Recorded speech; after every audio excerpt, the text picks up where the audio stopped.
이 시간 성경 말씀은 요한복음, 신약성경 요한복음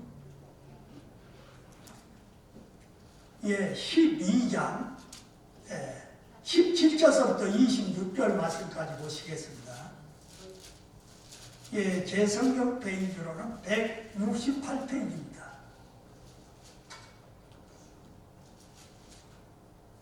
예, 12장 17절서부터 26절 말씀까지 보시는데 이 말씀을 함께 읽어가시도록 하시겠습니다. 다 같이 시작. 나사로를 무덤에서 불러내어 죽은 자 가운데서 살리실 때 함께 있던 무리가 증언하니라. 이에 무리가 예수를 맞으면 이 표적 행하심을 들었음이로라. 바리새인들이 서로 말하되 볼지어다 너희 하는 일이 쓸데없다. 보라 온 세상이 그를 따르는도다 하느니라. 명절에 예배하러 올라온 사람 중에 헬라인 여시 있는데 그들이 갈릴리 벳세다 사람 빌립에게 가서 청하여 이르되 선생이여 우리가 예수를 배우고자 하나이다 하니 빌립이 안드레에게 가서 말하고 안드레와 빌립이 예수께 가서 여쭈니 예수께서 대답하여 이르시되 인자가 영광을 얻을 때가 왔도다. 내가 진실로 진실로 너희에게 이르노니 하늘의 밀이 땅에 떨어져 죽지 아니하며 하늘 그대로 있고 죽으며 많은 열매를 맺느니라. 자기의 생명을 사랑하는 자는 잃어버릴 것이고 이 세상에서 자기의 생명을 미워하는 자는 영생하도록 보존하리라. 사람이 나를 섬기려면 나를 따르리라. 나 있는 곳에 나를 섬기는 자도 거기 있으리니 사람이 나를 섬기며 내 아버지께서 그를 귀히 여기시리라. 아멘. 오늘 본문 말씀 중심으로 함께 은혜를 나누고자 하는 말씀은 죽음으로써 사는 미랄의 신비라는 말씀으로 은혜를 나누고자 합니다. 우리 예수님께서 예루살렘 입성으로서 겉으로 보기에는 초라하게 보였지만 영적으로는 엄청난 사건인 것입니다. 이 주님의 예루살렘 입성은 적어도 세 가지의 의미를 가지고 있는 것입니다. 첫째, 예수님은 죽으러 가신 것입니다.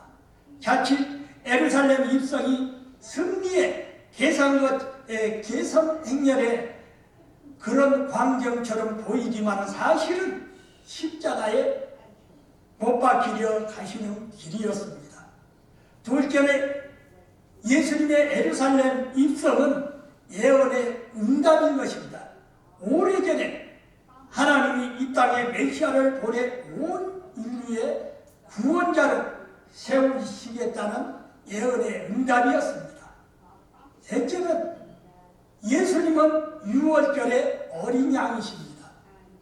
바리새인과 대제사장들은 예수님의 모든 기적들과 예루살렘 입성에 대해서 고통스러워했습니다.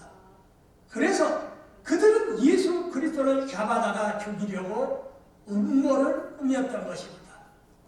이에 반해 오늘 본문 말씀을 통해서 예수 그리스도를 환영할 인파들도 많았던 것을 알 수가 있습니다.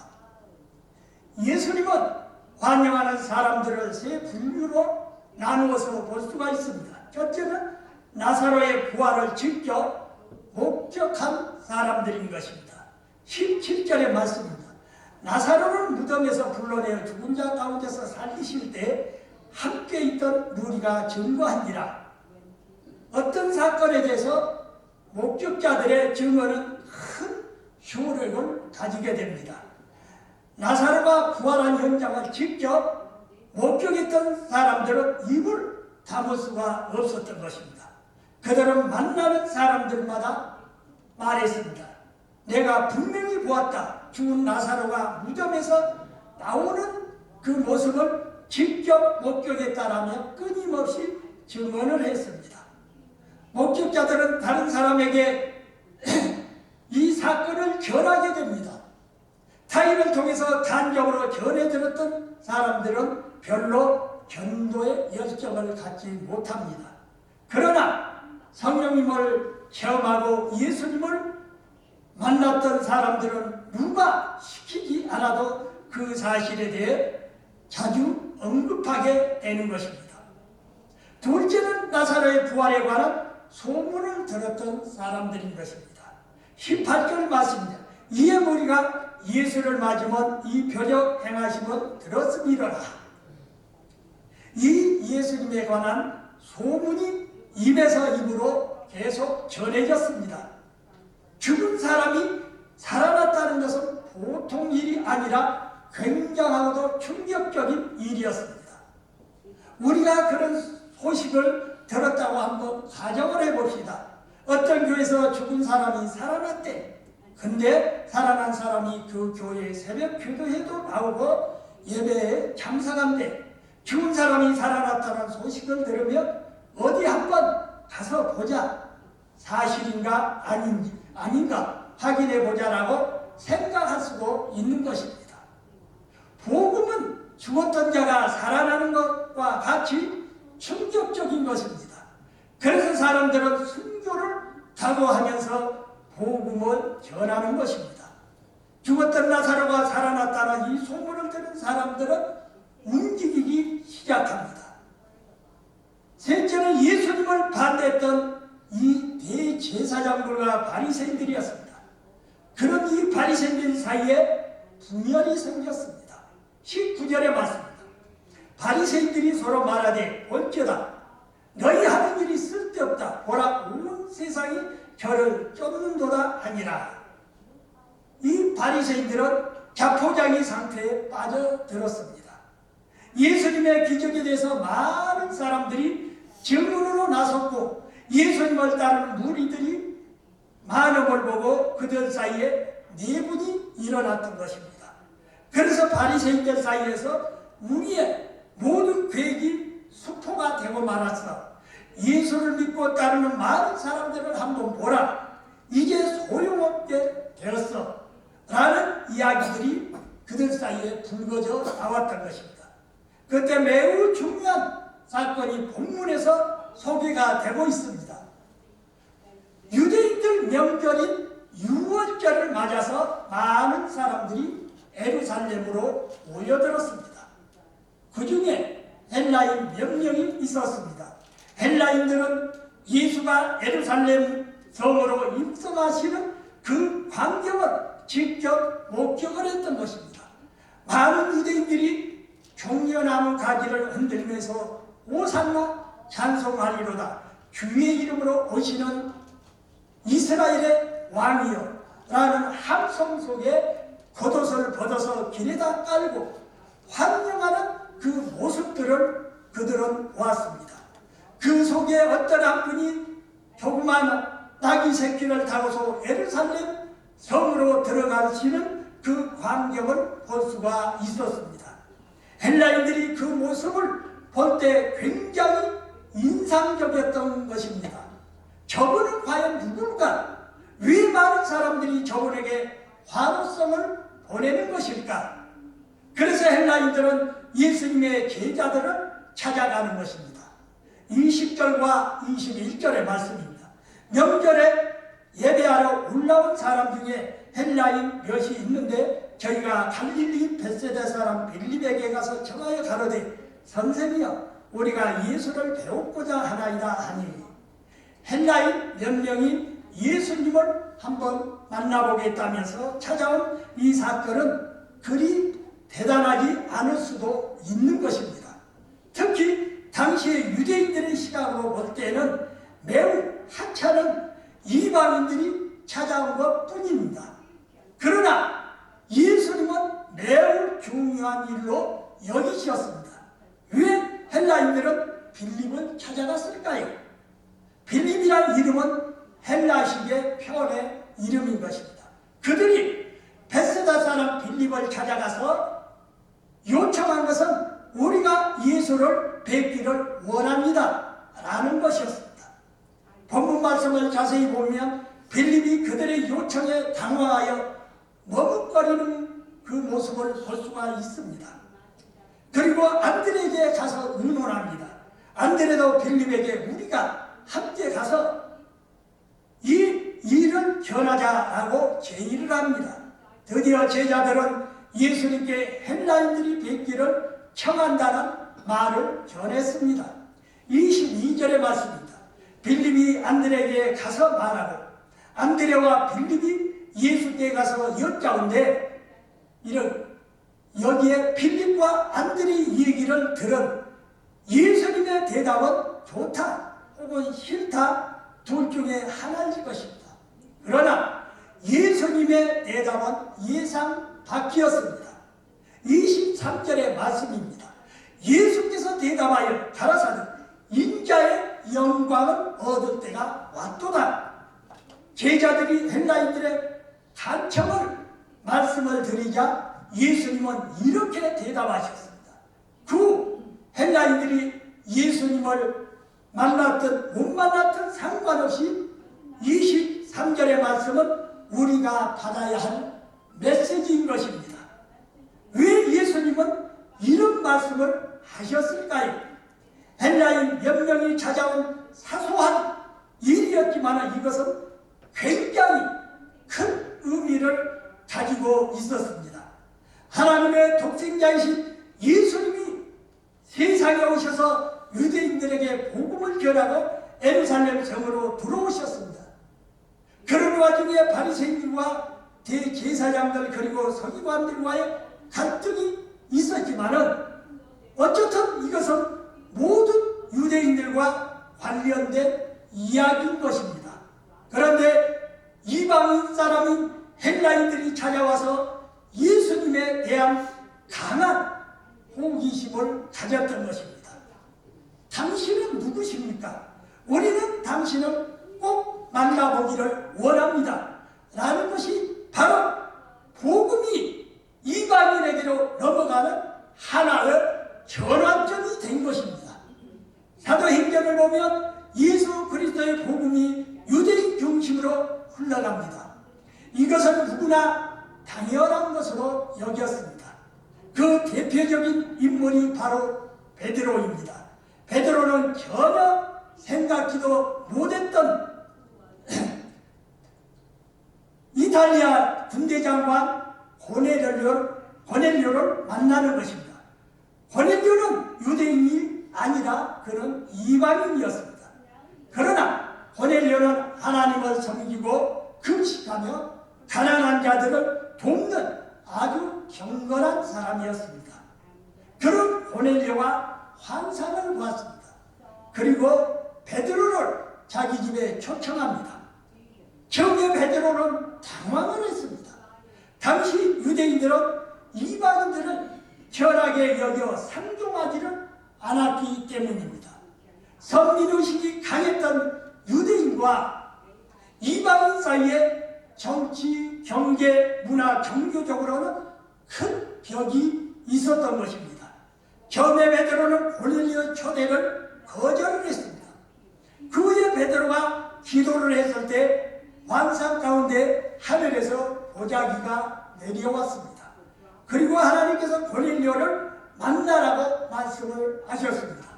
베드로가 이방인 고넬료를 만나는 것에 대해 주변 사람들이 비난을 했지만은 이를 무릅쓰고 그를 만나서 그에게 세례를 베풀었습니다. 유대인들은 복음을 거부를 했습니다. 그래서 복음이 이방인에게로 넘어온 것입니다. 이게 로마서의 이야기인 것입니다. 지금 그런 일들이 예수님의 사역 속에 나타나고 있는 것입니다. 헬라인 몇 명이 예수님을 찾아온 이 사건은 영적, 우주적 하나님의 구원 계획으로 볼 때 엄청난 일의 전환점이 되었던 것입니다. 예수님은 모든 이방인들이 찾아오는 신호탄으로서 보신 것입니다. 그래서 예수님은 헬라인 몇 명이 찾아온 사실을 전해 듣고서 인자가 영광을 받을 때가 되었구나 라고 말씀을 하신 것입니다. 이 말씀에 대해 제자들은 전혀 알아듣지를 못했습니다. 성경을 보면 제자들은 예수님이 말씀하신 것을 대부분 알아듣지를 못한 것 같습니다. 예수님이 말씀하시면 딴소리를 일삼고 있었습니다. 제자들은 예수님이 십자가에 못 박혀 죽으시고 부활 승천하신 후에야 비로소 그들이 말씀을 깨닫게 된 것입니다. 이런 놀라운 영적 비밀이 바로 복음의 우주적인 비밀인 것입니다. 사도행전 8장 26절에서부터 30절 사이에 그 말씀에 보면 에티오피아 내시가 병거를 타고 가면서 성경 말씀을 읽었는데 해석이 되지 않아서 고민을 하고 있었습니다. 빌립이 성령에게 이끌려서 그 내시에게 다가가서 해석해주고 두 사람은 물이 있는 곳에 이르러 그에게 세례를 주고받습니다. 이 사건은 내시 한 사람의 회심으로서 끝나는 것이 아니라 결국 에티오피아의 복음이 들어가는 놀라운 계기가 되었던 것입니다. 복음은 개인은 물론이고 가정과 사회와 민족과 역사를 송두리째 변화시키는 복음의 능력이 있기 때문입니다. 그 능력이 바로 예수 그리스도이십니다. 한국 땅에 근대화의 문을 뜨고 교육과 의료를 실시하게 된 동기가 바로 복음에 있었던 것입니다. 이어서 예수님은 성경의 황금 구절이라고 부르는 말씀을 하십니다. 24절의 말씀입니다. 내가 진실로 진실로 너희에게 이르노니 한 알의 밀이 땅에 떨어져 죽지 아니하며 한 알 그대로 있고 죽으면 많은 열매를 맺느니라. 이방인이 돌아오는 이 사건을 보시고서 예수님은 밀알의 원리에 대해서 말씀을 하시는 것입니다. 밀알은 땅에 떨어져 죽으면 산다는 것입니다. 한 알의 밀이 땅에 떨어져 죽으면 새싹이 나오고 많은 열매를 맺게 된다는 것입니다.